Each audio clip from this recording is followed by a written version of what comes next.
Hello. I don't know how much of a spoiler that is, but I'm going to be talking about the globe.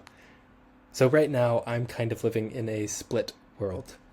I'm in a long distance relationship where my partner is back in New York with our dog, and I'm here in London, which means when I'm eating lunch and give her a call, she's just waking up and taking our dog out in the morning light. And when I'm going to bed, she's just finishing work and getting to see the sunset.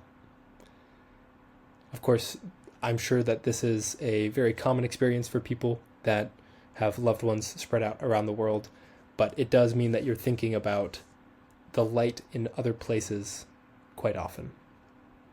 I wanted to lean into this and celebrate it a bit because I think that seeing light from a place that isn't yours is a really beautiful thing, and it helps you immerse yourself in the atmosphere and feeling of that place.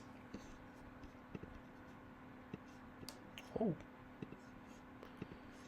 So the light that I'm trying to build is run entirely both with a focal point on the globe, but also an interaction with the globe.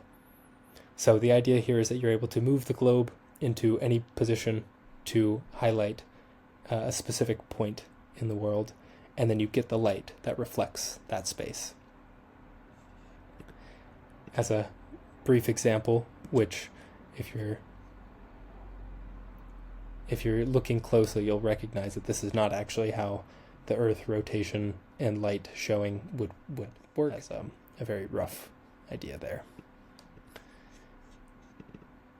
I've been building out both the mechanism and a couple of different proof of concepts for finishes on the globe.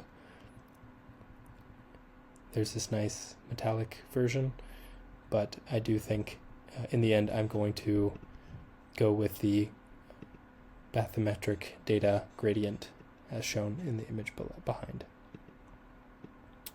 The mechanism in principle is quite simple, but practically is proving to be a little bit tricky, although I have gotten it working with perfectly spherical objects, but as we know, the globe is not perfectly sphere. So I have to do a little bit more messing around with how this works and how this runs to make sure that it can get to where we want it to go. In short, it's 2 motors and 2 encoders. The motors are able to move the sphere autonomously to track a light that you might want to keep in a room, and the encoders are there to watch for any changes that are happening and update the light accordingly. So that's the project. Thank you again so much for watching.